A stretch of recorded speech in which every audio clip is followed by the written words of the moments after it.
بالله من الشيطان الرجيم بسم الله الرحمن الرحيم يا أيها الذين آمنوا كتب عليكم الصيام كما كتب على الذين من قبلكم لعلكم تتقون. اللہ رب العزت کا ہم پر بڑا ہی فضل و کرم ہے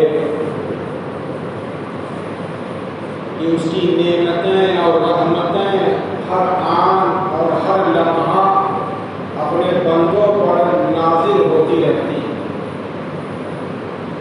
اور اس کی بڑی نعمتوں میں سے، اس کے بڑے تحفوں اور عنایات میں سے ماہ رمضان کی آمد. یہ وہ مبارک مہینہ چند دن میں، مشکل سے ایک ہفتے کے اندر پھر شروع ہونے والا ہے. یہ وہ مبارک مہینہ ہے جس کی تیاری رسول کائنات فخر موجودات محمد عربی صلی اللہ علیہ وسلم رجب سے کیا کرتے. اللہم بارک لنا فی رجب و شعبان و بلغنا فی رمضان. دعا فرمائے اللہ کے رسول صلی اللہ علیہ وسلم نے کہ اللہ ہمیں رجب اور شعبان کے مہینے میں برکت عطا اور ہمیں خیریت سے، عافیت سے، صحت کے ساتھ رمضان کے مہینے میں پہنچا دیے. آدمی کس چیز کی تیاری کرتا ہے جو بہت اہم ہوتی ہے، اس کی بڑی اہمیت ہوتی ہے، اسی کی وہ تیاری کرتا ہے. اور جس مہینے کے استعمال کی تیاری اللہ کے سب سے پیارے، سب سے محبوب رسول فرما رہے ہیں، وہ کوئی معمولی مہینہ تو ہے نہیں. یہ تو قسمت والوں کو مل جاتا ہے، جس کو اللہ تعالیٰ مقدر کر دیتے ہیں کہ رمضان کے بعد وہ زندگی عطا فرمائی اور پھر دوسرا رمضان بھی پا گیا تو اس کو مل گیا. ورنہ اہل اللہ جو ہے، اللہ کے نیک بندی جو ہے، وہ ہمیشہ رمضان کا شوق سے انتظار کرتے رہے ہیں، تیاری کرتے رہے ہیں، کیونکہ رمضان کا مہینہ کئی اعتبار سے بہت اہم ہے، روزہ کئی اعتبار سے بہت زیادہ اہم ہے. یہ ہمارے اسلام کے ارکان میں سے بہت ہی بنیادی رکن ہے. اللہ کے رسول نے فرمایا کہ اسلام کی بنیاد 5 چیزوں پر ہے: کلمہ شہادت پڑھنا، نماز پڑھنا، زکات دینا، رمضان کا روزہ رکھنا اور حج بیت اللہ. یہی کل ستون ہے اسلام کے، اور اسلام کا محل اسی کا قائم کیا گیا، اس کو ارکان اسلام کہا جاتا ہے. تو اس اعتبار سے یہ تیسرا رکن ہے روزہ. اور اس روزے کے مہینے کی عظمت کا اندازہ آپ اس سے لگائیے کہ اللہ تعالیٰ نے اپنی کتاب، اپنا کلام نازل کرنے کے لیے اسی مہینے کا انتخاب کیا. اور محققین، مفسرین، محدثین، مصنفین سب کی روایات سے اور تحقیقات سے یہ سامنے بات آتی ہے کہ جتنی بھی اہم کتابیں اور صحیفے انبیاء علیہ السلام کو اللہ تعالیٰ نے عطا فرمائے ہیں اسی رمضان کے مہینے میں عطا فرمائے. یہ رمضان کی عظمت کیا ہے؟ اللہ تعالیٰ نے اس کا باقاعدہ ذکر فرمایا: شہر رمضان الذی انزل فیہ القرآن ھدی للناس وبینات من الہدی والفرقان ومن شہد منکم الشہر فلیصمہ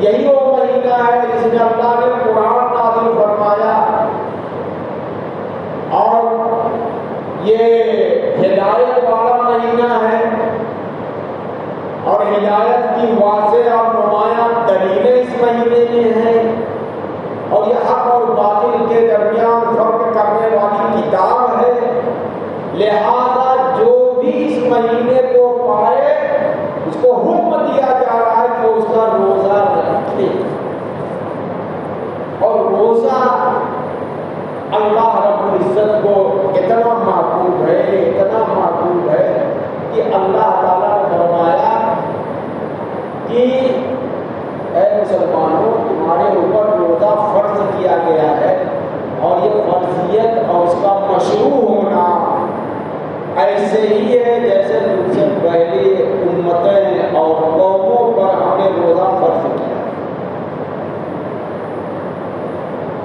کسی نماز کے بارے میں، حج کے بارے میں اور کے بارے میں وضاحت کے ساتھ اس طریقے سے نہیں کہا کہ کتب علیکم الصیام کما کتب علی الذین من قبلکم،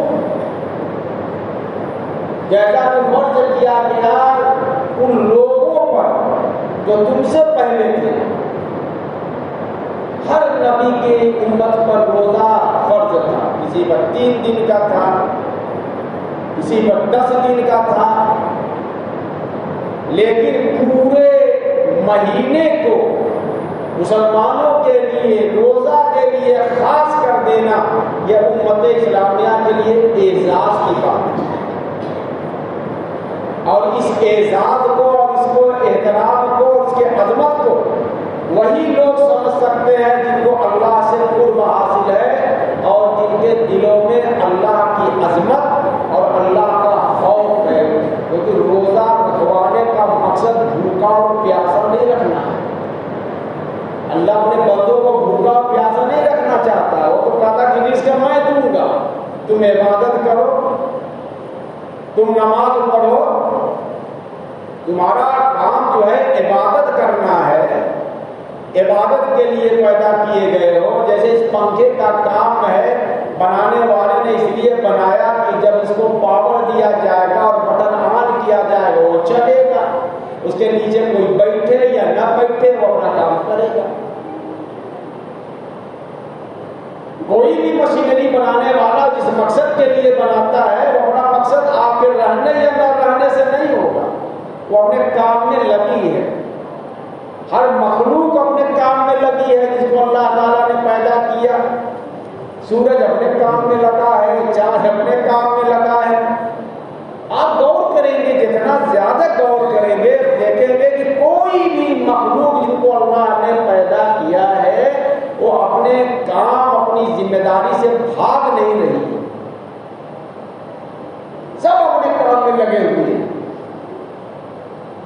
لیکن جس کے لیے اللہ تعالیٰ نے تمام مخلوقات کو پیدا کیا ہے، انسان اور جنات کو جو مکلف بنایا ہے، یہی وہ مخلوق ہے جس کو اللہ نے عقل دے کر کے، علم دے کر کے تمام مخلوقات کو فضیلت دی ہے. یہ اپنی ذمہ داری سے بھاگتا ہے، اللہ سے بغاوت کرتا ہے، اللہ کے حکم کو توڑتا ہے، اپنے نفس کی مانتا ہے. یہ لیکن اس کے پیچھے شیطان بھی لگ گیا ہے. شیطان نے کہا کہ میں تیری مخلوق کو، تیرے بندوں کو بہکاؤں. تو رمضان کا مہینہ اس لیے روزہ اس میں فرض کیا گیا کہ عظمت والا مہینہ ہے، قرآن کے نزول کا مہینہ ہے، قرآن سے اس کو خاص نسبت حاصل ہے. لوح محفوظ جن کا قرآن کب لکھا گیا تھا، زمین کے پیدا کرنے، آسمان کے پیدا کرنے سے بہت پہلے اللہ ہی جانتا ہے وہ مدت کب تھی. اور لوح محفوظ پر سب لکھ دیا گیا تھا، اس میں قرآن بھی لکھ دیا گیا تھا. اور اسی رمضان کے مہینے کی آخری رات میں شب قدر کے اندر اللہ تعالیٰ نے رسول اللہ صلی اللہ علیہ وسلم کے دل پر نازل کرنے کے لیے حسب ضرورت پہلے اس کو آسمان دنیا پر اتارا. پھر آسمان دنیا پر اتارنے کے بعد 23 سال تک اللہ تعالیٰ نے جیسے جیسے ضرورت سمجھی اور اس کی مشیت اور اس کی مصلحت کا جہاں جہاں تقاضا ہوا، ویسے ہی حضرت جبریل جو سب سے معزز، سب سے زیادہ امین، سب سے زیادہ اطاعت گزار اور ملائکہ کے سردار سید الملائکہ، ان کے ذریعے سید المرسلین پر نازل فرمایا. اور وہ بھی وہی جب لے کر کے آتے تھے تو وہی الہی کی حفاظت کے لیے، قرآن کی آیات کی حفاظت کے لیے فرشتوں کی ایک فوج ہوا کرتی تھی تاکہ ابلیس اور اس کے لشکر اور اس کے چیلے چپڑے اس میں کوئی ملاوٹ نہ کر سکے. تو مقصد روزہ رکھوانے کا یہ ہے کہ اللہ تعالیٰ یہ یہ چاہتے ہیں کہ میرے بندوں کے دلوں میں میری عظمت جاگے، میرے مقام کو جانے کہ میں ہی ان کا خالق ہوں، میں ہی اس کا مالک ہوں، میں نے ہی کائنات کو پیدا کیا، میں ہی روزی دینے والا ہوں، میں ہی ہر چیز پر قادر ہوں، اور میں ہی سزا دے سکتا ہوں اور میں ہی اجر دے سکتا ہوں، اور میں جسے عزت دوں گا اسے کوئی ذلیل نہیں کر سکتا، اور جسے ذلیل کر دوں گا اسے کوئی عزت نہیں دے سکتا۔ پوری دنیا ایک طرف ہو جائے اور اللہ کا فیصلہ جو ہے وہ نافذ ہو کر کے رہے گا، تو مجھ کو جانے اور میرا خوف کے دلوں میں اس اعتبار سے ہو جائے کہ اگر میری نافرمانی کریں گے تو میں ان کی گرفت کروں گا، ان کا حساب لوں گا، اور ایک دن برپا ہوگا جب یہ کائنات اور یہ آسمان سب کچھ فنا کر دیے جائیں گے اور تمام لوگوں کو جمع کیا جائے گا میدان حشر میں، اور اللہ تعالیٰ اس دن ہر ایک کا حساب جو تیار شدہ ایک ایک سیکنڈ نہیں، ایک ایک سیکنڈ کے 1000ویں حصے کا بھی حساب اللہ تعالیٰ کیا پورا محفوظ ہے، اور ہمارے ہر عمل کی ریکارڈنگ ہو رہی ہے۔ دنیا نے تو آج ریکارڈ بنایا ہے نا، ٹیپ بنا لیا ہے، سی سی کیمرہ لگا دیا ہے کہ آپ سی سی کیمرے کی نظر میں ہیں۔ اللہ تعالیٰ نے تو یہ جب زمین بنائی ہے تو زمین کے اندر ہی یہ خاصیت رکھ دی ہے کہ ہر چیز ہماری کیا کر رہی ہے، ریکارڈ کر رہی ہے۔ جس زمین پر ہم چلتے ہیں ہماری ہوا جو ہے، ہماری آواز کو محفوظ کیے ہوئے سائنسدان یہ تحقیق کر چکا ہے، اور سائنس یہ بتا چکی ہے کہ انسان جو لفظ بولتا ہے اس کا لفظ غائب نہیں ہوتا، اور ہوا میں ہے، گردش کرتا ہر جملہ ہوا میں۔ اور کیسے؟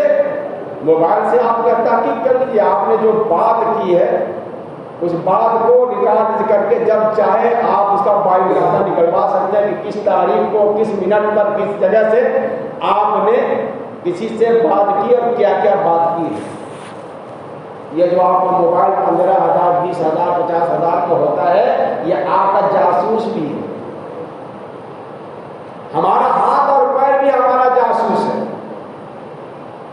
قیامت کے دن یہی ہاتھ گواہی دے گا، جب زبان کہہ دے گی، انکار کر دے گی کہ میں نے یہ نہیں کیا وہ نہیں کیا، تو اللہ نے کہا دے کہ ٹھیک ہے، تمہارے منہ کو بند کر دیا جاتا ہے، زبان کی قوتیں گویا چھین لی جاتی ہے، اور پھر ہاتھ بولے گا، پیر بولے گا، سب کچھ بولے گا، اور چلا کے کہے گا لما شہدتم علینا، ارے ہمارے خلاف تو گواہی دے رہے ہو بھائی، تم تو میرے جسم کا حصہ تھے۔